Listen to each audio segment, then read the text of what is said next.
권사님 이거 그 동영상 눌려져 있나요? 네. 그 한 주간 오늘은 이제 반갑습니다 안 하고 평안하셨습니까? 정말로 평안하셨나요? 제가 이제 아까 전에 얘기했죠. 10년 강의하다 보니 눈빛만 봐도 알 수가 있다고 제 눈을 한번 봐주세요. 네. 평안하셨던 것 같네요. 혹시나 일주일이 아니라 오늘이라도 누군가 여러분들을 마음 아프게 괴롭힌 적은 없었나요? 한 주 동안 누군가 여러분들을 마음을 계속 긁고 계속 마음에 무언가 남게 하고 신경 쓰이게 하고 나를 불안하게 했던 사람이 있었나요? 아니면 또는 그런 일이 있었나요? 아니면 반대적으로 누군가에게 나쁜 마음을 갖고서 그 사람을 계속 미워하면서 생각하고 또 마음속으로 계속 잔인한 일들을 벌인 적이 있나요? 없나요? 있을 수도 있고 없을 수도 있고. 저는 모르겠어요. 저도 한 일주일 이렇게 살면서 누군가가 저를 좀 괴롭힌 것 같아요. 마음에 고민도 많이 하고 걱정도 많이 하고 그랬어요. 제 얼굴이 약간 좀 오늘 상태가 네. 자, 우리가 살다 보면 그렇습니다. 가만히 있어도 나는 아무런 것도 안 했는데 남이 나를 괴롭힐 때도 있고 또 몹살게 굴 때가 있어요. 그걸 지속적으로 할 때도 있어요. 또는 내가 누군가를 미워하거나 싫어할 때가 분명히 있어요. 근데 우리가 지금 공부하는 금강, 반야, 바람일경 뿐만이 아니라 부처님 공부는 뭐 하지 말라는 거예요? 뭐 하지 말라는 거예요?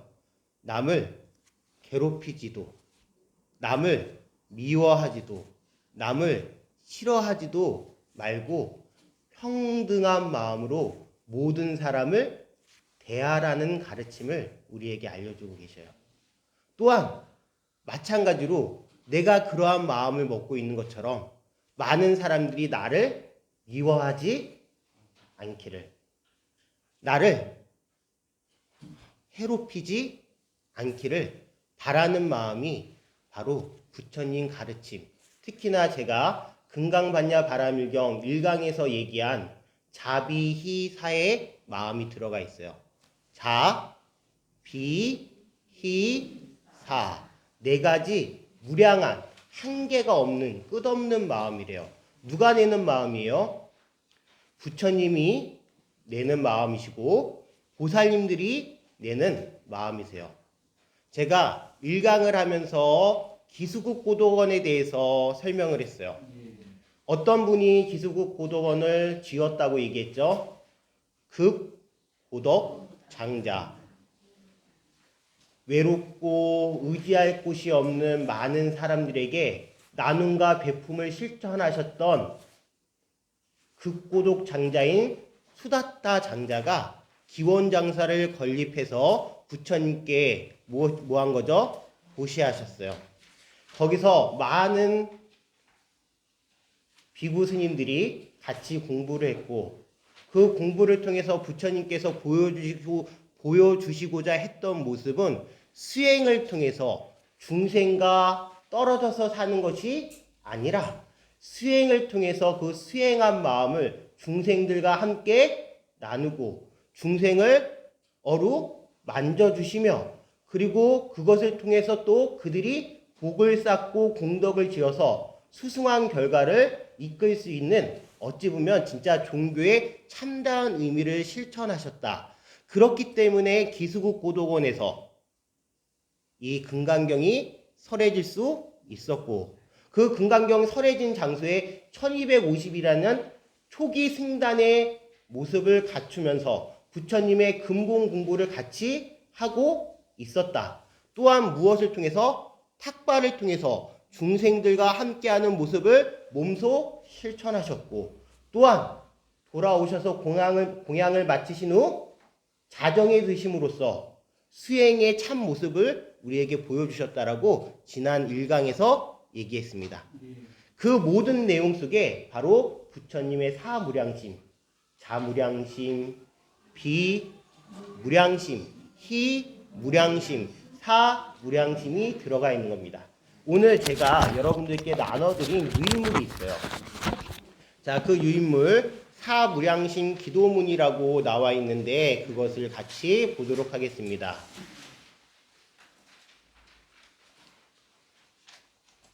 피셨나요? 네. 읽어보겠습니다. 모든 존재가 행복하소서. 더하여 행복의 인연을 짓게 하소서.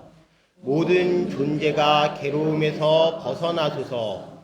더하여 괴로움의 인연을 짓지 않게 하소서. 모든 존재가 고통을 넘어 행복으로 가게 하소서. 더하여 다시는 행복에서 멀어지지 않게 하소서. 모든 존재가 좋은 것은 가까이 하고 싫은 것은 멀리 하려는 마음을 넘어 오로지 평등심에 머물게 하소서.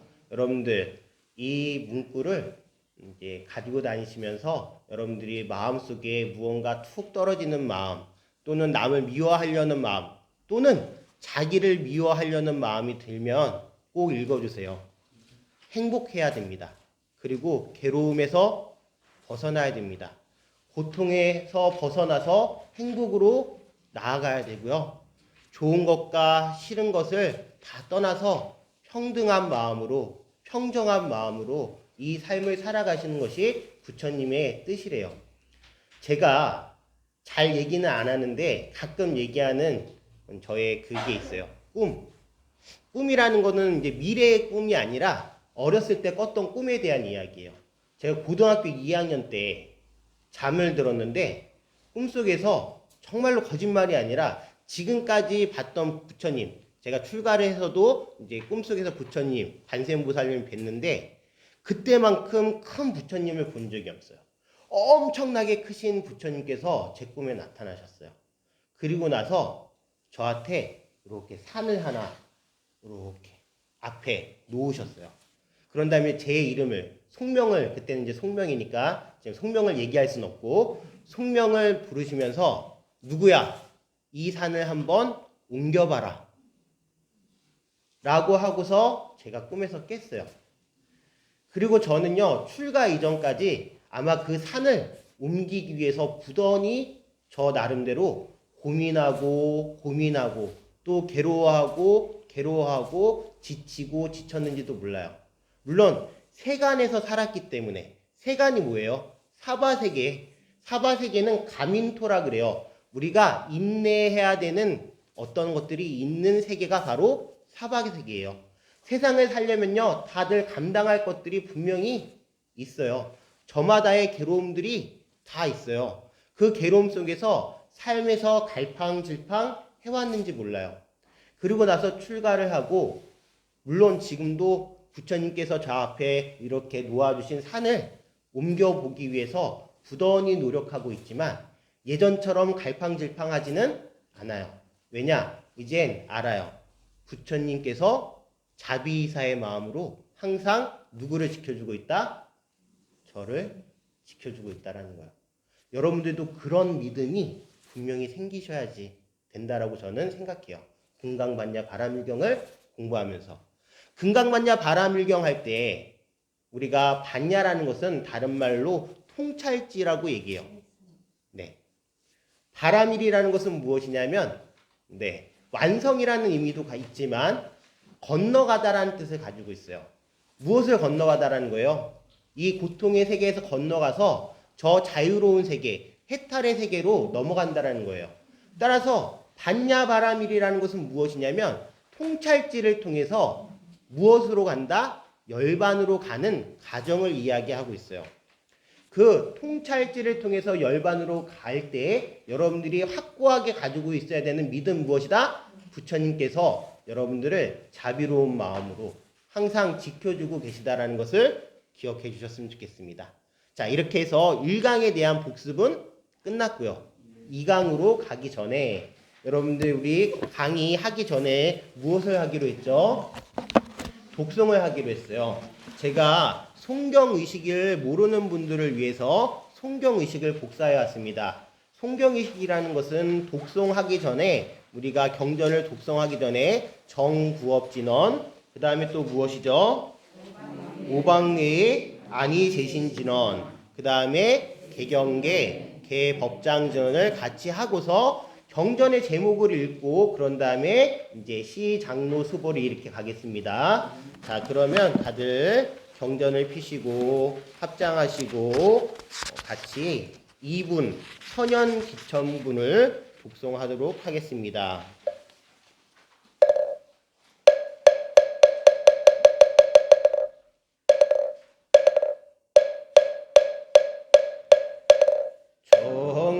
정구어진언 수리 수리 마수리 수수리 사바 수리 수리 마수리 수수 사바 수리 수리 마 수수리 사바 우방리 아니지신지는 나무 삼만다 웃다나 운두루두루 진미사바 나무 삼만다 웃다나 운두루두루 진미사바 나무 삼만다 웃다나 운두루두루 진미사바 기경기 우당심심이묘가 백천만근한유 악은 능견 늑스지 은혜 은혜 진실이게 법장지더노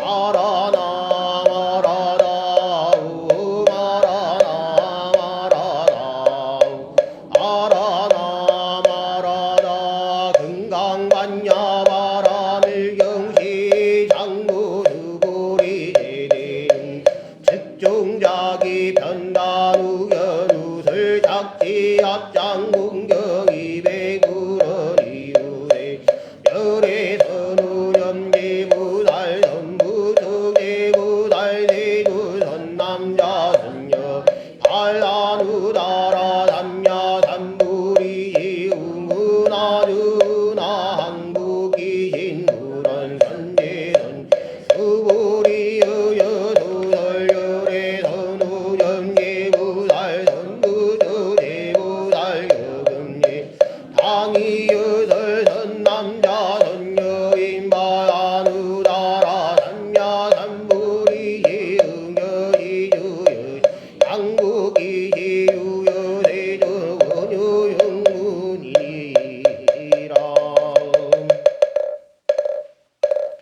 자, 한글 부분 읽겠습니다.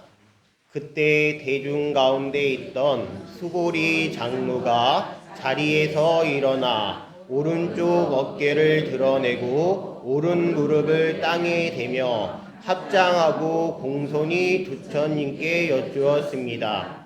경이롭습니다. 세존이시여, 열애께서는 보살들을 잘 보호해 주시며 보살들을 잘 격려해 주십니다. 세존이시여, 가장 높고 바른 깨달음을 얻고자 하는 선남자 선녀이니 어떻게 살아야 하며 어떻게 그 마음을 다스려야 합니까?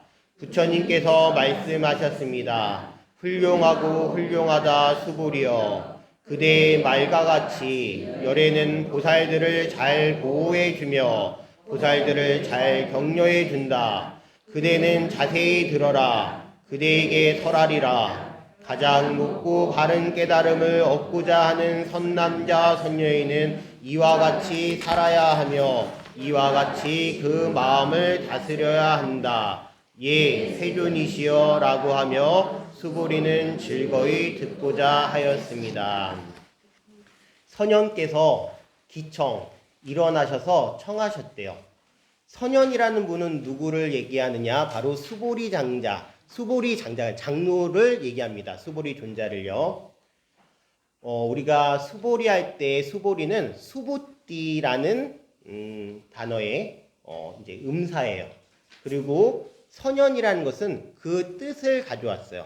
아주 훌륭한 것이 드러났다라는 뜻이에요. 누가요? 수보리 존자의 그 이제 뜻이요. 선일, 저도 법명이 있죠. 선일이라는 법명의 뜻이 있어요. 베풀 선자에 날일자. 날마다 베풀라고요. 저희 은사 스님께서 그렇게 지으셨어요.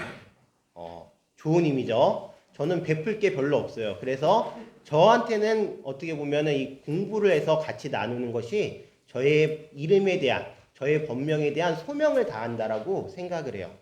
자, 그렇게 수보리 장로께서 질문을 하셨어요. 자, 이제 우리도 질문을 해야 돼요. 무슨 질문을 할까요? 1분에서 왜 기수국 고도건인가에 대해서 질문을 한 것처럼 왜 그 많은 제자들, 1250명의 제자들, 그 중에 뭐 신통제일 목련존자도 계시고 지혜제일 사리불존자도 계시고 다문제일 안한존자도 계시는데 왜 하필이면 누가? 수보리 장로께서 질문을 하셨느냐. 수보리 장로는요, 누구의 조카냐면 급고독 장자의 조카예요. 즉 기원정사를 보시한 급고독 장자의 조카가 바로 수보리 존자예요. 물론 이게 뭐 이 혈연 관계 때문에 질문을 했다라는 게 아니에요. 수보리 장로가 질문을 한 계기가 어디에 있는지 우리가 생각을 해봐야 돼요. 우리가 보통 부처님의 10대 제자 할 때 아까 전에 얘기했어요. 뭐 지혜제일 사리불, 신통제일 목권년 들어보셨죠? 네, 이렇게 한 것처럼 아까 전에 우리가 얘기할 때 보통 이 대승불교권에서는 해공제일 수보리라 그래요. 그런데 원체 이 선불교가 발달하기 전까지는요, 수보리 존자께서 별명 앞에 붙여지는 칭이 뭐라고 돼 있느냐? 무쟁제일이라고 돼 있어요. 무쟁제일. 쟁이라는 건 뭐예요? 다투다라는 거예요. 그런데 무쟁이래요. 다투지 않는데요. 그 다투지 않는 거는 다른 사람들과 다투지 않는다라는 의미도 있지만 마음속에서 번민이, 마음속에서의 고뇌가 서로 다투지 않는다라는 거예요. 무쟁삼매라는 것이 있는데 그것은 무엇이냐면 모든 중생을 다 연민의 눈으로, 번민이 아니라 연민의 눈으로 바라보면서도 마음속에는 무엇이 없는 거? 고뇌가 없고 번민이 없는 상태를 무쟁삼매라 그래요. 수보리 존자께서는 무쟁삼매, 바로 무쟁제일 수보리세요. 자, 그렇다면 우리가 아까 전에 1강에서 얘기할 때 부처님의 자비사의 마음이 이 금강경에 다 녹여들었다고 있는 것처럼 무쟁하기 때문에 마음속에 번민이 없는 상태로 모든 이들을 연민하는 수보리 장로의 눈에 부처님의 어떤 모습이 보여졌기 때문에 중생들을 사랑하시고 아끼시고 격려하시는 모습을 너무나 여실히 봤기 때문에 이제 수보리 장로가 거기에 무엇을 느껴서 희유함을 느끼고 감동을 느껴서 누구에게 질문을 하게 돼요? 부처님께 질문을 하게 돼요. 자, 거기 볼게요. 질문하는 가운데 부처님께서 질문을 우리가 보통 부처님께 최고의 예우를 드릴 때 우리는 뭐하죠? 삼배를 드려요. 삼배를 드리고 또는 저기 그 탑을 돌 때는 뭐하죠? 오른쪽으로 세 바퀴 돌아요. 그 의미가 다 있는 것처럼 우리 스님들 가사도 오른쪽 어깨를 드러냈어요. 그것은 이제 격식상에서 최고의 예우를 뜻하는 거예요. 그리고 오른쪽 무릎을 땅에 대요. 웃을 착지해요. 그렇게 해가지고 우리가 보통 큰 스님께 시중 들 때 차 드릴 때요. 지금 잠깐 일어서면 좀 그렇지만 일어서 볼게요. 스님한테 뭐 드릴 때 스님이 법상에 앉아 계시면은 물론 이렇게 위에 계시면은 당연히 이렇게 올려드리지만 아래 계시면 어떡하냐면 오른쪽 무릎을 꿇고서 이렇게 올려드려요. 그것이 바로 최고의 뭐예요? 예우예요. 그 당시가 아니라 지금까지 이제 부처님께도 따라서 최고의 예경을 드리면서 아주 조심스럽게 질문을 하는 거예요. 그러면서 뭐라고 얘기하죠? 경이롭습니다. 그리고 한문 표현으로는 뭐라고 얘기하죠? 희유합니다 라고 얘기해요. 아주 보기 드물게 경이로운 것을 희유하다라고 얘기해요. 그런데 도대체 무엇이 경이로웠을까요? 그것은 아까 전에 제가 다 이야기한 건데 그 전에 또 한 가지 수보리 존자에 대한 이야기를 할게요. 부처님께서 예전에 도리천이라는 하늘나라에 가셔가지고 안거를 지내신 적이 있어요. 그때 뭐 마야부인, 당신의 어머니께 설법을 하셨다 그래요. 부처님께서 사라지셨으니까 이 세계에 있는 많은 제자들이 누구를 그리워해요? 부처님을 막 그리워해서 신통제일인 목건년 존자를 막 보내가지고 부처님께 뭐 하는 거죠? 뭐 하는 거죠? 텔레파시를 막 보낸 거예요. 빨리 내려오시라. 우리도 너무 보고 싶다. 저도 좀 그런 분이 있었으면 좋겠어요. 저 보고 싶다고. 근데 막 내려오시라고 얘기하는데 이제 부처님께서도 안거를 마치시고 그래 이제는 대중들을 위해서 내려가야 되겠다라고 마음을 먹으셨어요. 그게 이제 제자들 사이에 소문이 이제 퍼지니까 내려오는 시기에 맞춰서 그런 거 있잖아요. 누구라도 빨리 보고 싶은 마음, 부처님을 빨리 가서 영접하고 싶은 마음. 그래서 그 중에 연하색 비군이라는 스님이 먼저 부처님께 가가지고 아주 신통한 재주를 부려서 전륜선왕으로 변하고 그리고 1000명의 태자들을 동원하는 그러한 모습으로 신통을 부려서 부처님을 아주 융성하게 영접을 하셔요. 근데 그때 부처님께서 말씀하십니다. 연하색 비군이요. 지금 그대는 가장 먼저 왔다라고 생각하지만 나를 가장 먼저 환영한 인사는 당신이 아니라 바로 누구다? 누구다? 수보리 존자다. 많은 대중들이 의아해져. 수보리 존자는 오지도 않았는데 수보리 존자는 지금 어디에 있느냐면 석굴에서 열심히 참성 삼매 수행 중이다. 그는 무엇이 진짜 참으로 부처님의 모습인지를 공삼매를 통해서 여실히 들여다보면서 육신의 나의 모습이 중요한 것이 아니라 법신의 참된 진리를 맞이하기 위해서 지금도 열심히 수행하고 있다라고 말씀하세요. 지금 수보리 존자는 무엇을 하신 거예요? 육신으로서의 부처님을 맞이하신 게 아니라 진리 그 자체의 부처님을 당신 스스로 맞이하고 계신 거예요. 그렇기 때문에 연하색 비구니 스님보다 누가요? 수보리 존자께서 부처님을 가장 먼저 환영하신 분이에요. 부처님도 그걸 알아보신 거예요. 무엇이 중요하신 건지. 이 세상은요, 어떻게 보면은 좀 나쁜 말이지만, 이렇게 허칠해라 그러는가요? 거칠해. 거칠해를 너무 중요시해요. 보면은 인사해야 되고, 물론 다 예의를 지켜야 되는 건 맞지만, 그렇게 하는 것들이 계속 올바른 방향은 아니에요. 공부하고 수행할 사람은 공부 열심히 하고 수행 열심히 하는 것이 제자리에서 진짜로 그분을 정말 존경하는 모습으로 있을 수 있는 거예요. 그분의 마음을 헤아릴 수 있는 거예요. 지금 우리가 수보리 존자께서 이렇게 질문할 수 있는 이유는 바로 법신의 진리인 부처님을 가장 먼저 누가 캐치하셨기 때문에 수보리 존자께서 캐치하셨기 때문에 알아보셨기 때문에 그것을 질문 드릴 수가 있는 거예요. 여러분들 우리 그거 하죠. 질문해보세요 라고 그러면은 뭐라 그러세요? 뭐 알아야 질문을 하죠. 그런 말 하죠. 마찬가지예요. 질문할 수 있는 이유는 무엇이에요? 알았기 때문에 질문하신 거예요.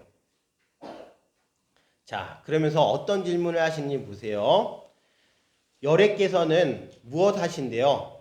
보살들을 잘 보호해 주신대요. 그런데 그 보호해 주시는 것을 구마라집 스님께서는 무엇이라고 번역했냐면 열애 선호념 제보살이라 그랬어요. 호념하신다 그랬어요. 호념이라는 것은 무엇이냐면 이런 거예요. 항상 생각하시면서 기도해 주시고 염려해 주시고 걱정해 주시는 걸 뭐라 그런다? 호념이라 그래요. 호념. 우리 스님들이 사시불공이나 기도 시간에 축원하는 것도요. 그 신도분들을 생각하면서 뭐 하는 거예요? 호념하는 거예요. 이 생각으로서 염불로서 그분을 보호하고 지키는 거예요. 자, 잘 호념해 주시고 그 다음에 또 뭐라고 나오세요? 보살들을 잘 격려해 주신다고요. 근데 그 격려라는 걸 한문으로 구마라지 십수님은 뭐라고 표현했죠? 부촉이라고 했어요. 부촉. 부촉이라는 것은 무엇이냐면요. 격려하고 칭찬하는 것을 부촉이라 그래요. 아유, 너 진짜 열심히 잘하는구나. 그래, 진짜 대단하다. 네가 내 뜻을 잘 알았으니까 그것을 다른 사람들한테도 잘 전달하거라 하는 그것이 바로 무엇이다? 부촉이에요. 자, 그런데 이 내용상 우리는 알 수 있어요. 부처님께서 탁발을 나가셨을 때 뭐 하셨다는 거예요? 그 많은 대중들 1250인을 그냥 끌고 가시는 게 아니에요. 뭐 하시는 거예요? 보호해 주시고 호념하면서 그 다음에 뭐 해주시는 거예요? 야, 잘한다, 대단하다, 훌륭하다 하면서 격려해 주시고 너네들이 그래 부처님 법을 잘 전달하거라 하면서 힘을 계속 내주시고 있다는 거예요. 그 모습 속에서 그 많은 대중들이 부처님을 따라갈 수 있는 거예요. 위대한 스승이고 위대한 지도자의 모습을 가지고 계신 거예요. 자, 그런데 이제 질문입니다. 중요한 질문이 두 가지가 나와요. 세존이시여. 첫 번째 질문이에요. 가장 높고 바른 깨달음을 얻고자 하는, 요거는 질문이 아니에요. 그 다음부터가 질문이에요. 선남자 선여인이 어떻게 살아야 하며 어떻게 그 마음을 다스려야 합니까? 첫 번째 뭐예요? 어떻게 살아야 하며. 두 번째 어떻게 그 마음을 다스려야 합니까? 여러분들은 잘 살고 계신가요? 고개를 막 네. 우리가 이 살아가는 과정을 보면요, 다 이유가 있어요. 그렇죠? 여러분들 이런 생각 해본 적 있으세요? 내가 이렇게 살려고 살았나? 대체적으로 모든 분들이 다 그러세요. 내가 이렇게 살기 위해서 그렇게 악착같이 살았나?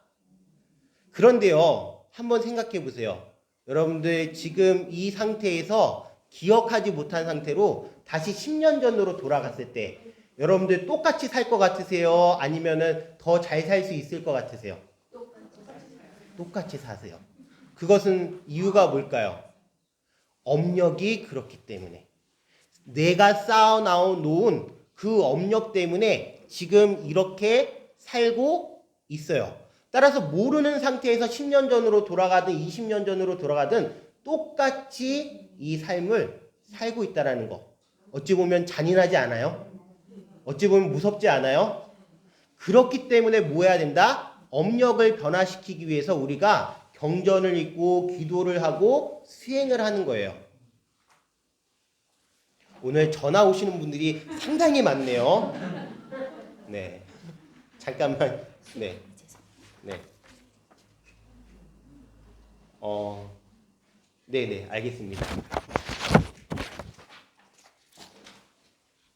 그 다음에 두 번째, 무엇이죠? 어떻게 그 마음을 다스려야 합니까? 라고 있습니다. 어떻게 살기 위해서, 잘 살기 위해서 가장 중요한 부분이 무엇이라는 거예요? 내 마음을 다스리는 부분이 매우 중요하다는 거예요. 여러분들, 쉽게 화내시는 분 있으세요? 쉽게 화내시는 분 있으세요? 있죠? 손 들어주세요. 아, 쉽게 화난다. 저도 쉽게 화난다고 손 든 거예요. 네. 자, 그 다음에 쉽게 우울해진다. 손 들어주세요. 저도 손 든 거예요. 자, 그 다음에 쉽게 자기를 원망한다. 손 들어주세요. 이게 정말로 슬픈 일이에요. 자기를 원망하고 그리고 힘들어하고 우울해하고 이거요. 마음을 잘 다스릴 수 있는 사람은요, 사는 방법이 점점 좋아져요. 지금 요 금강경 떠나서 잠깐 이제 전환시키는 이야기를 한 거예요. 그냥 전화 온 게 계속 많아가지고. 자, 그러면 이제 다시 집중해서 그 앞에를 보도록 할게요. 가장 높고 바른 깨달음을 얻고자 하는 선남자 선여인이 또 중요해요. 여기서 가장 높고 바른 깨달음을 한문으로는 뭐라고 얘기하느냐면 원래는 무상정등각이라고 하는데 여기서는 이제 원어를 음사해가지고 뭐라고 했느냐? 아누다라 삼야 삼볼이라고 얘기했어요. 그것을 한문으로 바꾸면 무상정등각이에요. 무상이라는 것은 위가 없다라는 거예요.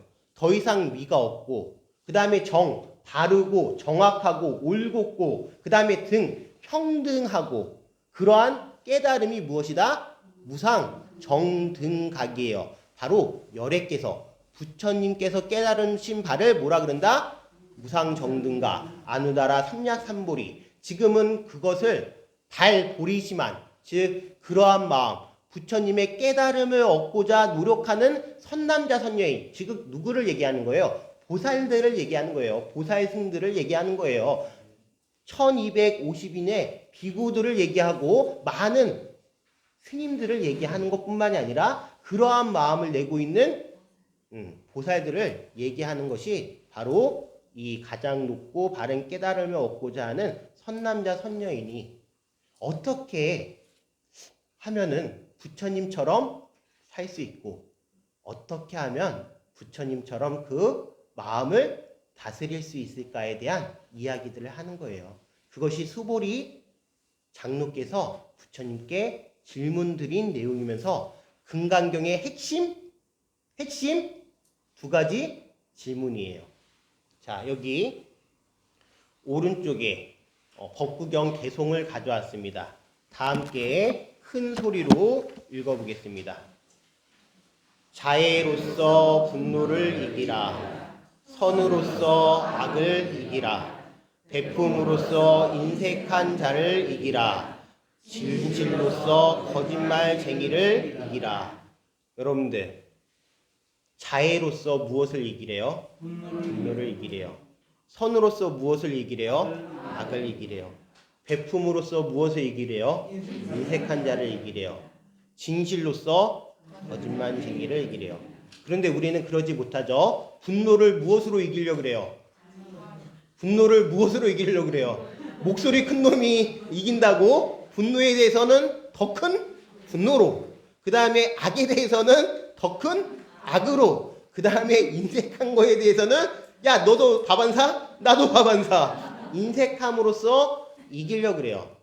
그렇기 때문에 이 세상이 사바세계고 고통스럽고 번민으로 가득 차 있다라는 거예요.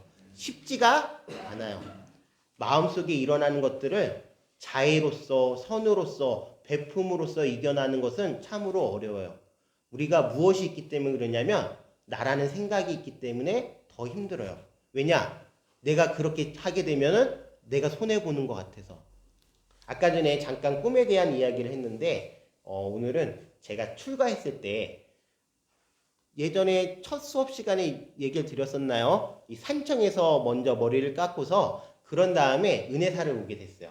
근데 은혜사를 오는 과정 속에서 잠깐 영지사, 지금 영지사 스님 말고 예전 영지사 스님이 이제 저를 은혜사로 이렇게 데려오려고 그러는데, 행자니까 이제 초파일이 얼마 안 남았으니까 뭐 시키고 싶은 거예요?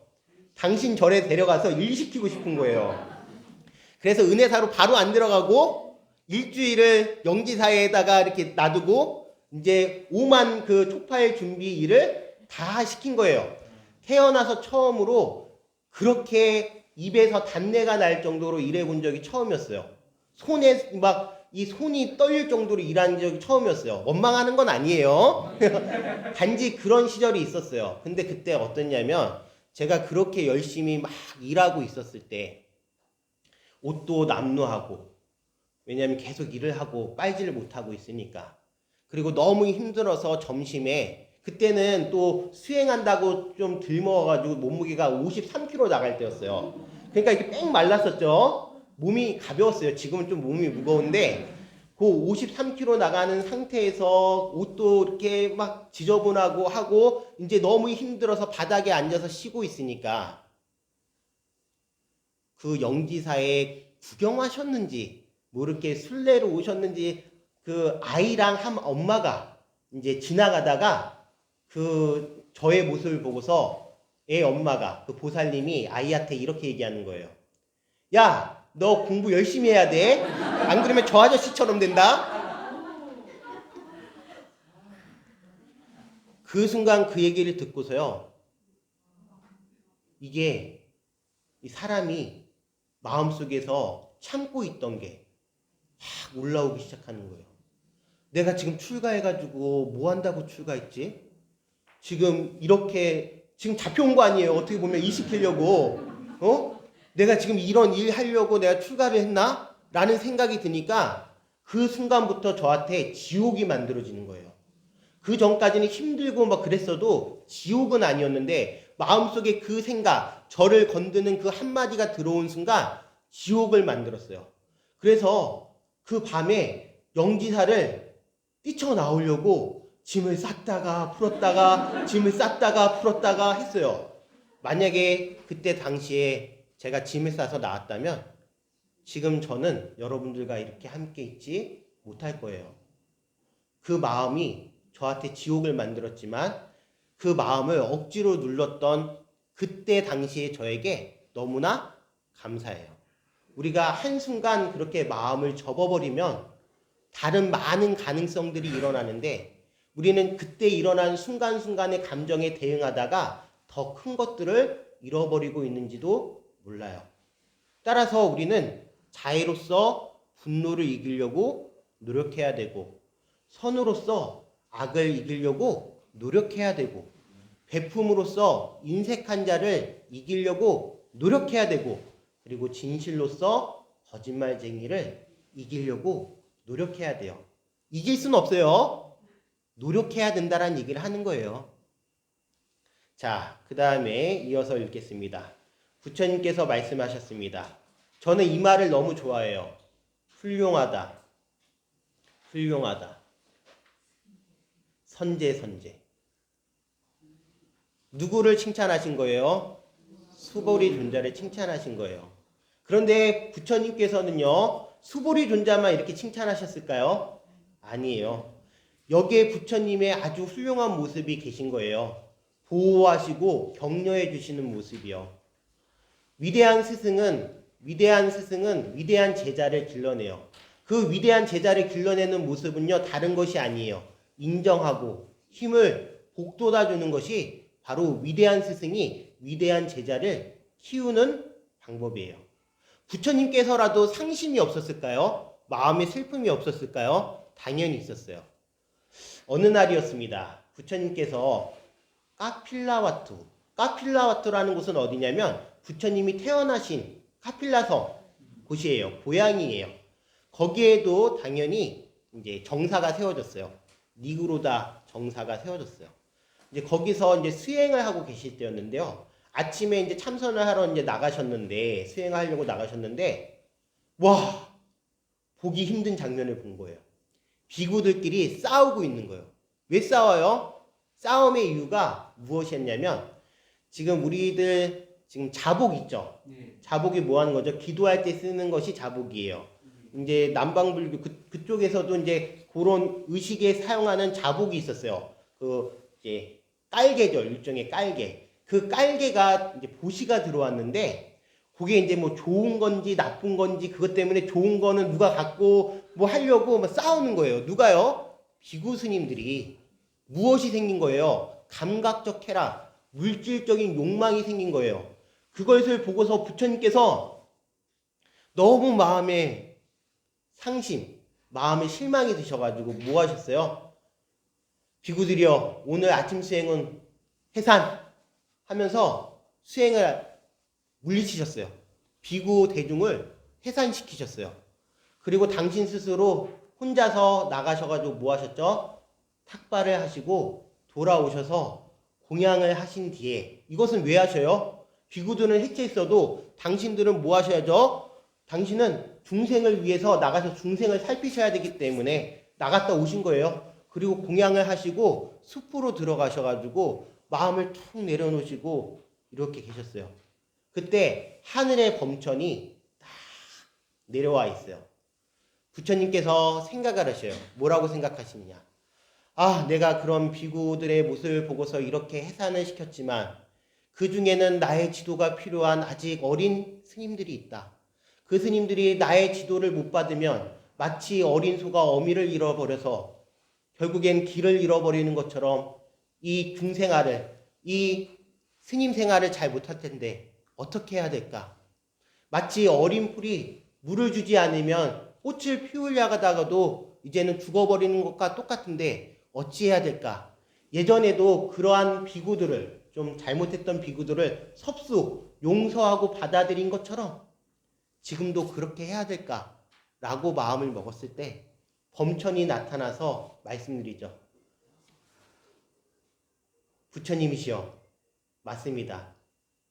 당신께서 만약에 이 법을 그들에게 알려주지 않으신다면 많은 그 법을 원하는 스님들이 어린 소처럼 길을 잃어버릴 것이고 어린 풀처럼 꽃을 못 피울 거기 때문에 용서하고 받아들이십시오 라고 말씀드려요. 이제 부처님께서 이제 비구들이 막 웅성웅성 하고 있겠죠. 아, 부처님께서 우리를 해산시켰는데 그때 신통을 보이셔서 한 분 한 분, 한 비구 두 비구가 다 뉘우치는 모습으로 당신에게 돌아오게끔 그렇게 광명을 놓으셔요. 이제 비구들이 하나 둘 당신 앞으로 앉습니다. 그때 이제 비구들이 모였을 때 말씀하세요. 비구들이여, 참으로 안타까운 모습을 오늘 내가 봤다. 근데 나는 지금 이렇게 얘기한다. 탁발이라고 하는 것은 삶의 끝에 있는 것이다. 즉 가장 비루하고 미천한 사람들이 하는 행위다. 그러면서도 우리가 탁발을 하는 이유가 뭐냐?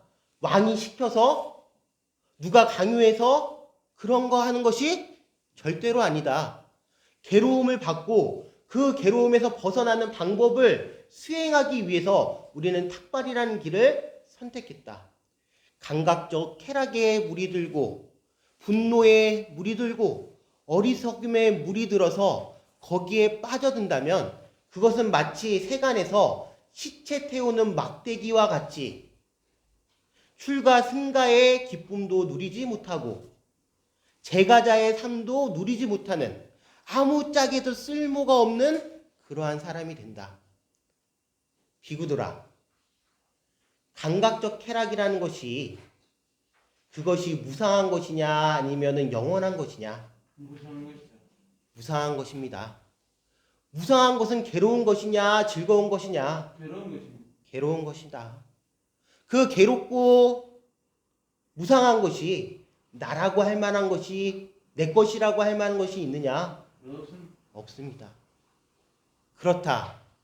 너희들이 지금 물질에 집착하고 형상에 집착하고 지각에 집착하고 의식에 집착하는 그 모든 것들이 결국엔 다 무상하고 괴롭고 그렇기 때문에 거기에는 내 것이라고 할 만한 것이 없는 것이다라는 것을 알려주세요. 여러분들, 출세라는 거 아세요? 출세? 출세가 뭐예요? 돈 잘 벌고 여기에 높아지고. 네, 돈 잘 벌고 사회적으로 이름이 날리고, 그것이 우리에게는 출세라는 생각을 해요. 하지만요, 불제자들에게 있어서 출세는요, 출세간이에요. 즉 세간의 사람들이 가지고 있던 감각적 쾌락이라든지 물질적 욕망이라든지 자기 감정에 대한 치우침을 출세간, 벗어나는 것이 바로 무엇이다? 출세라고 얘기할 수 있어요. 누구의 출세요? 불제자들의 출세요. 자, 그 다음에 이어서 보겠습니다. 그대의 말과 같이 열애는 보살들을 뭐 하신다? 잘 보호해주며 보살들을 잘 격려해준다. 그대는 자세히 들어라. 그대에게 설하리라. 가장 높고 바른 깨달음을 얻고자. 자, 우리가 구마라지 스님한테께서는 이 부분을 달 아누다라 삼약삼보리, 달 무상정등각이라고 얘기했지만 원체 원본에는 무엇이라고 나와 있느냐? 달치 보살승이라고 나와 있어요. 보살승이라는 것은 무엇이냐면 제가 얘기했던 것처럼 예전에 불교가 부처님의 그 근본 모습으로부터 벗어나서 당시에 아마 기원전 3세기에 아소카 왕이라는 아주 위대한 왕이 이제 있었어요. 불교를 많이 중흥시켰죠. 그렇다 보니까 불교 사원에 많은 투자를 했어요. 그러다 보니까 뭐하죠? 스님들이 아주 융숭한 대접을 받다 보니까 중생들의 삶과 점점 멀어지고 그냥 사원 안에 이렇게 있으면서 당신들의 공부에만 신경을 써요. 그러면서 계속 공부하다 보니까 이제 원래 머릿속으로 공부하는 것은 무엇을 만들기 쉽냐면은 논쟁을 만들기 쉬워요. 실천에서 멀어지고 계속 사념적으로 변하고 있었어요. 그것을 타파하기 위해서 일어난 운동이 기원전 1세기에 있는 바로 대승불교 운동이라고 얘기했어요. 여기서 바로 보살승이라는 것은 즉 부처님의 근본 모습으로 돌아가서 대중들과 함께하고자 하는 그러한 마음을 내고 있는 선남자 선녀인은 이제 어떻게 살아야 된대요? 이와 같이 살아야 하며 이와 같이 뭐 해야 된대요? 그 마음을 다스려야 한대요. 자, 그런데 여기서도 또 여시라는 표현이 나와요. 우리가 여시라는 표현을 어디서 공부했었죠? 여시 아문에서 공부했어요. 여시 아문이 무엇이죠? 이와 같이 나는 들었습니다. 그때 여시라는 표현이 상당히 철학적이고 종교적이며 문학적인 표현이라고 제가 말씀드린 적이 있어요. 그 여시, 즉 이와 같이라는 것은 내가 들을 수 있는 만큼 들리고 내가 볼 수 있는 만큼 보여요.